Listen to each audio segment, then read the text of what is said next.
Bienvenidos a mi canal, somos Santiago de León Audio, un grupo de artesanos dedicados al sonido de alta fidelidad.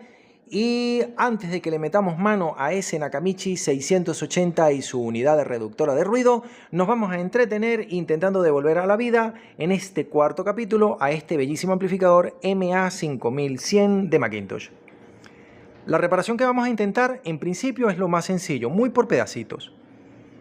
Estos dos transistorcitos que están aquí en la tarjeta driver son el par diferencial que recibe la señal de entrada.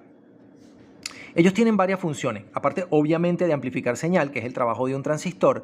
Se encargan de que el voltaje de salida en ausencia de señal sea 0 voltios, que no tenga componente DC para que se puedan conectar al speaker y no avance ni retroceda el cono porque aparezca algún voltaje en ausencia de señal. Ese es un trabajo.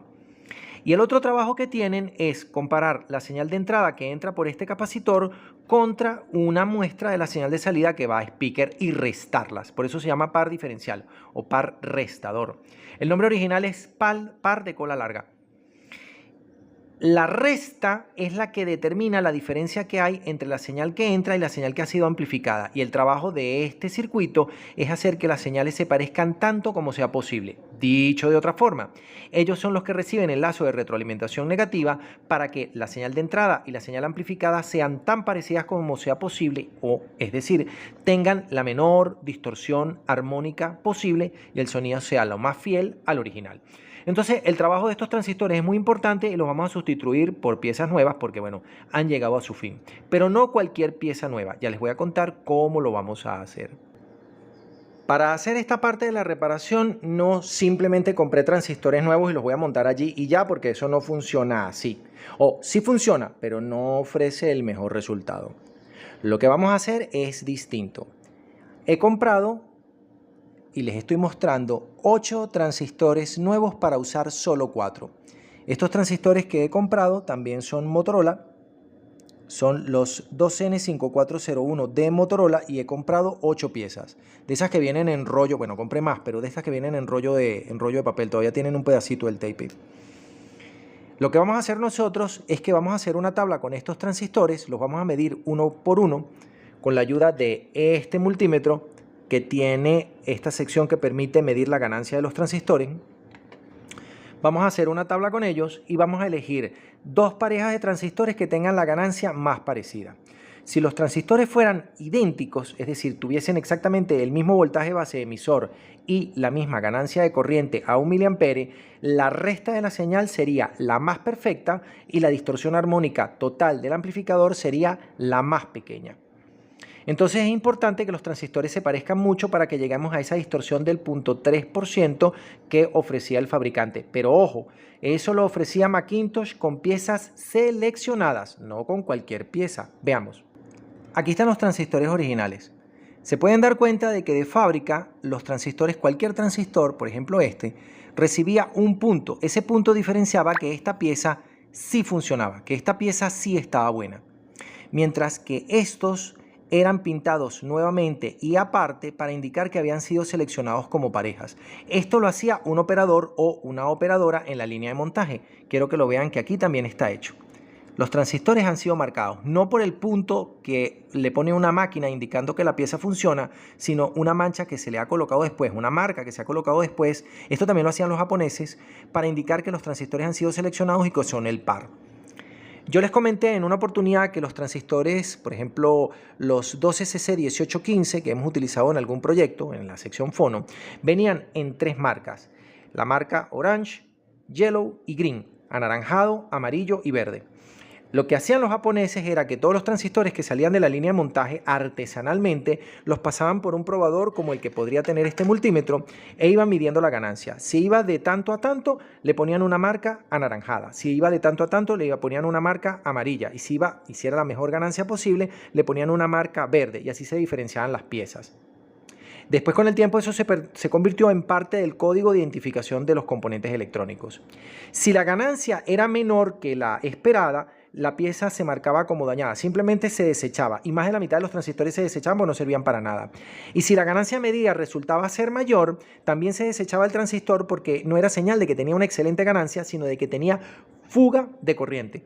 Por eso, entre la mitad y 3/4 partes de los transistores tenían que ser desechados. Por eso las primeras piezas electrónicas eran muy caras, porque había que probarlas una por una. Era muy común que las resistencias a veces estuvieran totalmente fuera de valor y era también muy común que los capacitores, al tratar de ser cargados la primera vez, o fugaran corriente o explotaran. Entonces, 3/4 partes de los capacitores tenían que ser desechados como basura electrónica y no servían para absolutamente nada. Las piezas tenían que ser seleccionadas. Hoy en día los componentes electrónicos son bastante más económicos porque los procesos de fabricación se han optimizado tanto que permiten garantizar que el 90% de las piezas están buenas, están dentro del valor y funcionan perfectamente. Eso no quiere decir que no tengamos que probarlas nosotros antes de utilizarlas, porque es probable, y yo he visto piezas que están marcadas al revés, piezas que están fuera de valor y piezas que fugan corriente. Pero en general hoy tenemos mejores procesos de fabricación, no se desperdician 2/3 partes de las piezas y por eso son bastante más económicas.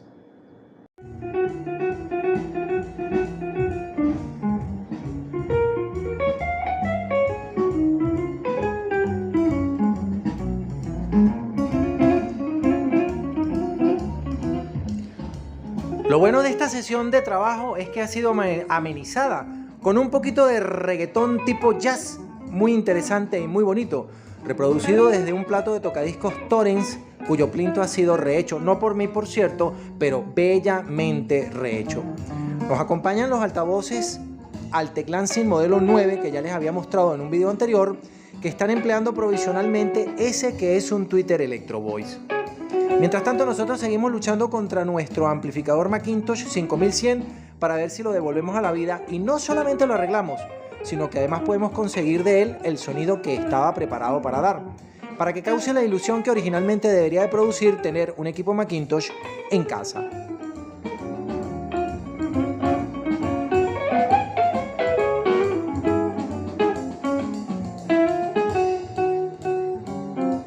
Finalmente hemos hecho la tablita que tiene a los 8 transistores menos uno que está aquí, con sus ganancias en corriente, y vamos a seleccionar estos dos que tienen una ganancia de 139 y este que tiene una ganancia de 140 y con este que tiene una ganancia de 139. Son los transistores más parecidos que tenemos, todos PNP, todos del mismo modelo, todos de la misma serie, todos con la misma especificación, pero son ligeramente distintos.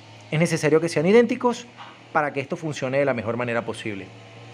Hoy en día no se venden los transistores para montar un diferencial por separado, sino que se venden juntos en una sola cápsula y el fabricante ha hecho el trabajo de seleccionarlos para que tengan la misma resistencia HIE, la misma resistencia de emisor pasiva, la misma ganancia en corriente y el mismo voltaje base de emisor.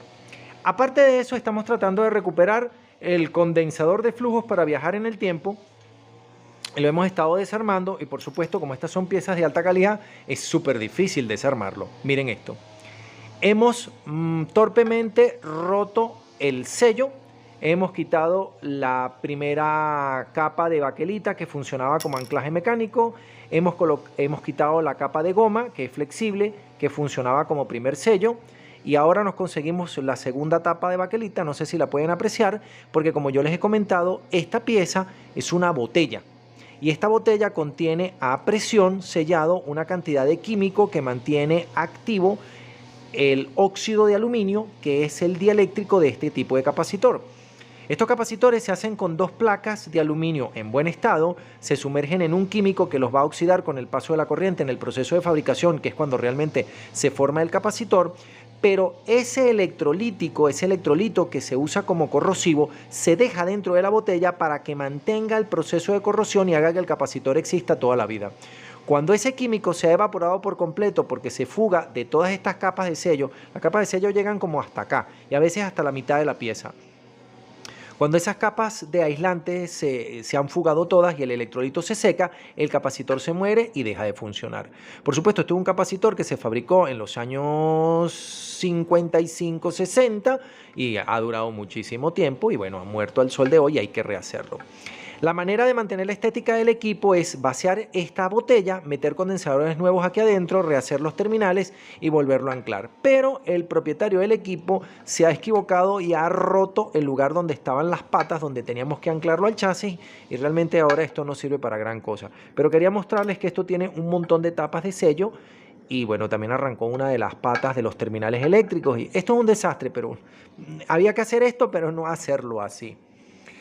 Esta es la tabla con los transistores. Ahora vamos a identificar los emisores para no montarlos al revés y los vamos a montar en la tarjeta driver de la etapa de potencia de nuestro amplificador integrado. Yo les he contado que los capacitores son unas botellas, o mejor dicho, el mueble, el envase, el recipiente, la envoltura en la que viene un capacitor es una botella. Y siempre es una botella, siempre lo ha sido. Las botellas normalmente se sellan con corcho, las botellas de licor por lo menos. Y los capacitores se sellan o con baquelita o se sellan con una goma especial o tal cosa. Yo los he visto en baquelita y después echan una brea especial. Bueno, esto es tan una botella. Espero que pueda aparecer en la cámara. Me he venido aquí afuera para que tengan toda la luz posible y lo puedan apreciar. Esto está sellado con madera. Este sello es de madera, es una madera impregnada en un químico especial. O sea, no usaron corcho, pero usaron madera. Es curiosísimo como una de las capas de sello de esta botella es de madera. Quería que vieran cómo la fabricación de este equipo se hizo, insisto, antes de la era del plástico industrializado, que había todo tipo de materiales para toda clase de usos, y esto lo han sellado con madera y con baquelita. Es una botella de capacitor múltiple curiosísima. Finalmente hemos logrado sacar al genio de la botella. Como yo les he comentado, un capacitor electrolítico siempre está hecho dentro de una botella.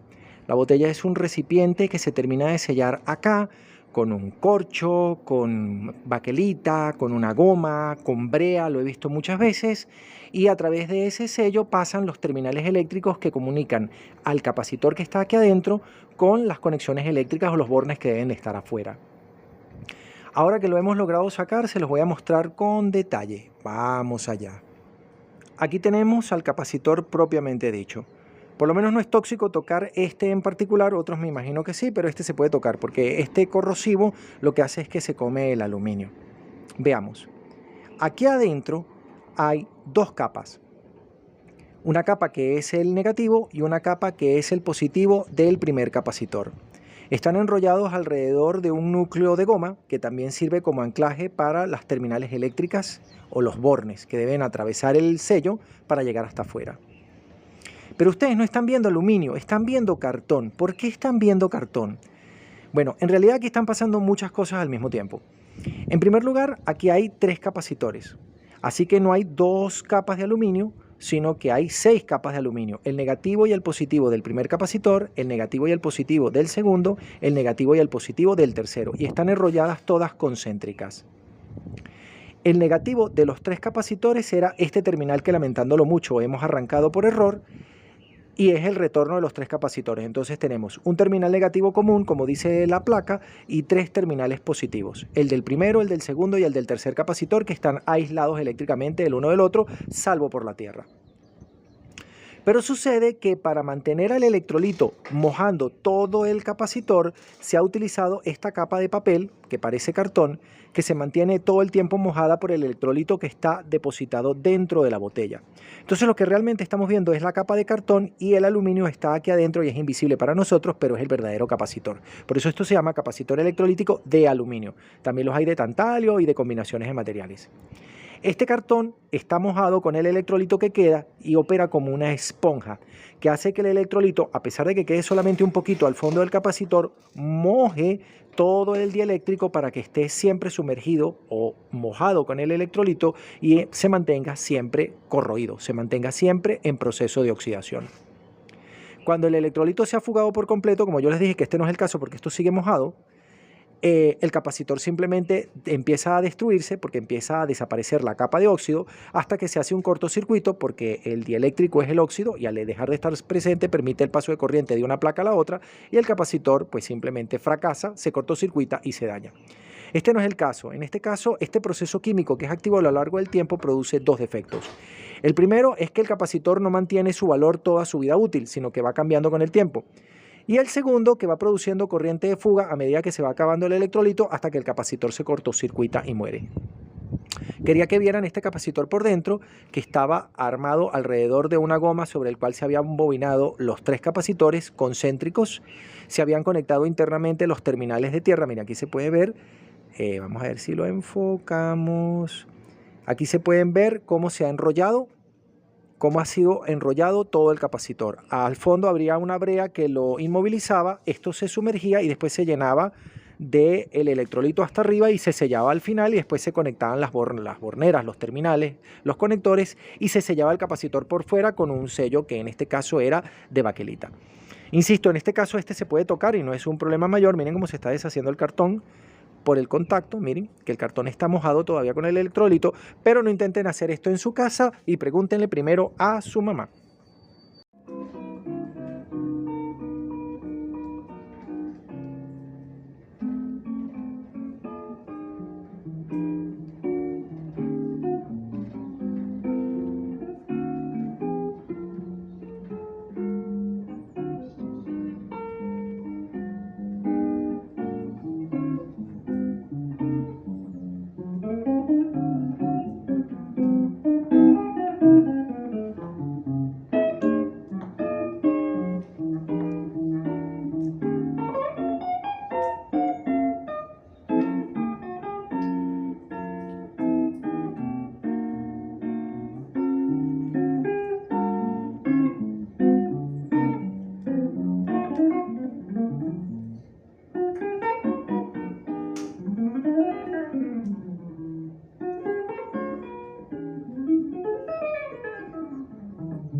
En los 9 videos dedicados a la restauración del amplificador integrado Sansui AU5900 que todavía están disponibles en mi canal, les comenté mucho acerca del procedimiento para cambiar cada uno de los capacitores que formaban parte del equipo.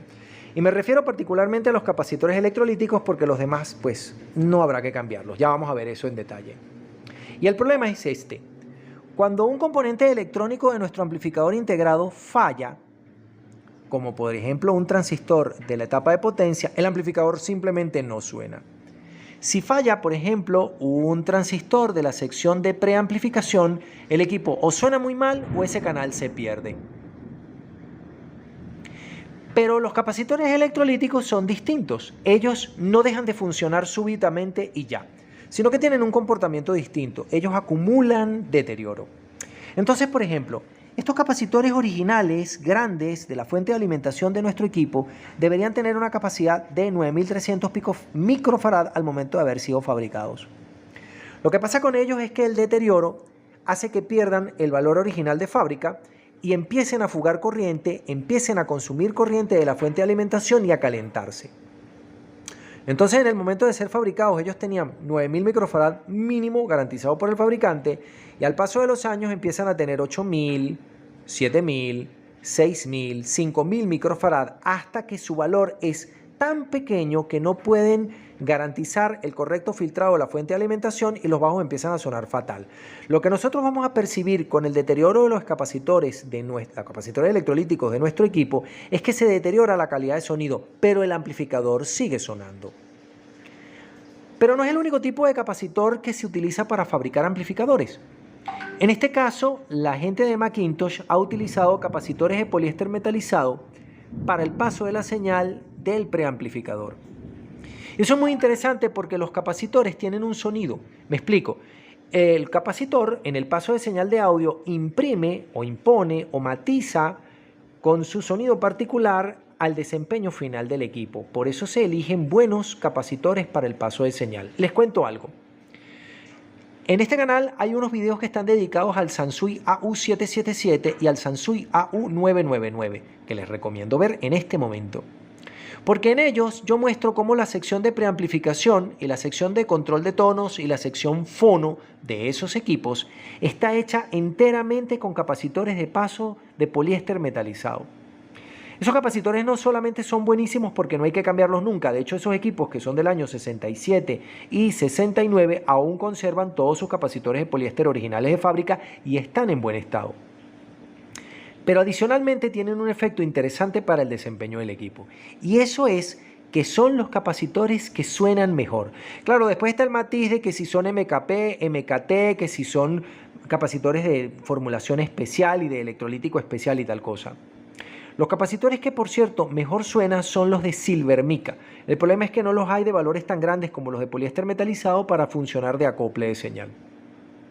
En este caso, la gente de Macintosh también ha utilizado capacitores de poliéster metalizado, como estos blancos fabricados por Siemens, como estos anaranjados que no puedo ver quién es su fabricante, o como estos negros, aunque no sé si son de papel embebido en aceite o realmente son de poliéster metalizado. Por los capacitores de poliéster embebido en aceite me han preguntado en alguna oportunidad y hoy vamos a hacer un comentario. Antes de la llegada de la petroquímica que permitió fabricar el poliéster metalizado, que finalmente es un plástico, los capacitores se hacían con aislante de papel. Como el papel no es el mejor aislante del mundo, se hacían de papel embebido en aceite. Lo llaman capacitor de aceite y eran los que mejor sonaban hasta que llegaron los nuevos capacitores hijos de la petroquímica que son de poliéster metalizado. Hasta aquí esta restauración, hasta aquí este video de restauración de la Macintosh 5100 y nos oímos en el próximo video. Saludos y suerte.